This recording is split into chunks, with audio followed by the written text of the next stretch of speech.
Hello, my name's Larry Hussey. My YouTube channel is Drug Force and Consumer News, and lately I've been heavy on the consumer news. And so I'm talking about bricks and minifigs, okay? Because there's some sort of scandal around the bricks and minifigs used Lego store, okay? But what I'm here to focus you on is that Bricks and Minifigs franchises may or may not stick around, but they are around. They are still around now.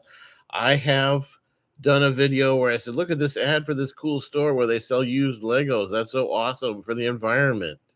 Yes, it is. And I'm going to tell you that the proper perspective on this, I don't even know everything about this Bricks and Minifigs scandal. I don't want to watch all those videos.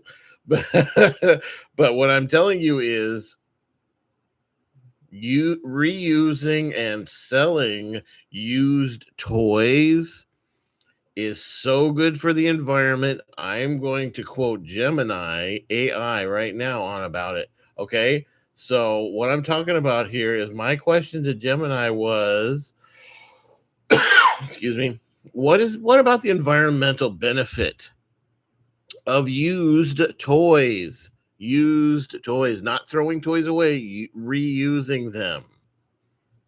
And it said the environmental argument for keeping used toys stores alive is massive. That's Gemini. That's not me. That's Gemini. Massive is what it says. In fact, ecologically speaking, the toy industry has a dirty secret. Dirty secret. That's what it says.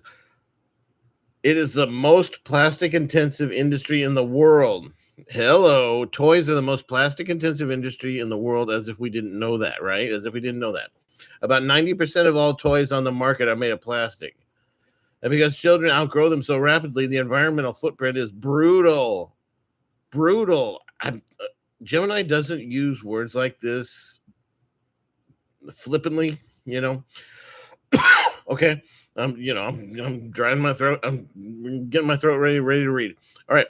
When platforms like Bricklink contract or secondhand shops close, it directly impacts the circular economy that keeps this plastic out of the earth. And the quote is from a website called Beyond Plastics. Beyond Plastics. Now, Bricklink is something. Bricklink is how these Bricks and Minifigs stores get their wholesale used Lego bricks. And so, what part of the scandal is that Lego has decided that Bricklink is not going to work anymore, and so is basically deciding that used Legos are not going to be sold anymore, even though Lego owns Bricklink. And so that's part of the scandal. Lego, if you are preventing used Legos from being sold, stop it. That's my call to action. Okay. Cracking the embodied carbon math. Oh, wow. This is complicated. Okay. I know it's complicated. Let's look at it. Most people assume the environmental cost of a toy is tied to shipping or disposal, but life cycle assessments show that 90% of a toy's lifetime carbon emissions are locked into during manufacturing. So 90% of a toy's environmental damage is manufacturing. The carbon savings. Manufacturing a standard plastic toy emits roughly 8.8 pounds of CO2. Reusing the exact same toy via resale or trade, like Bricks and Minifigs is what I'm adding, carries a footprint of just about 0.9 pounds. Every time a toy is passed to a second or third child, you are avoiding nearly 8 pounds of carbon emissions. That's 8 pounds of basically air. 8 pounds of air. Okay, the nightmare of toy recycling. You can't just toss a broken plastic action figure and a stray Lego brick into your municipal recycling bin. And the quote for that is from Toys for Life. No kidding. I mean, you can't recycle a toy. Mixed materials. Most modern toys are unrecyclable. It says it right there. Most modern toys are unrecyclable. In this day and age, are you kidding me? Unrecyclable by standard city facilities. They combine different polymers, metal screws, electronic chips, fabrics. The landfill reality. Because of this, up to 80% of all plastic toys end up in landfills, incinerators, or the ocean. Or the ocean. Do you know where we get seafood from? Sometimes it's the ocean.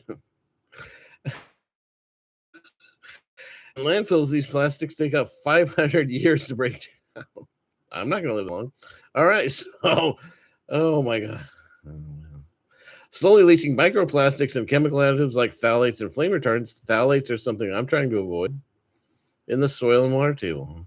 Oh boy. That's the second. Okay. Third, amortizing high impact plastic. Lego is a unique case. Unlike cheap dollar store toys that break in a week, Lego is made from high quality ABS plastic. ABS is incredibly durable. However, refining virgin ABS is highly energy intensive and petroleum dependent. Because Lego blocks are practically indestructible, they are the ultimate candidate for a circular lifestyle. In other words, they are the ultimate candidate for reusing and reselling. Reselling is the profitable way of reusing. And so throwing them away or melting them down is a massive ecological waste compared to just keeping them in circulation for 30 or 40 years. The big picture, environmental agencies rank reuse strictly higher than recycling on the waste hierarchy. Even if a toy company recycled plastic or eco-friendly cardboard, the greenest toy is the one that already exists. When local used toy ecosystems take a hit from corporate drama, that's its one little thing. The Bricks and Minifigs is having a drama.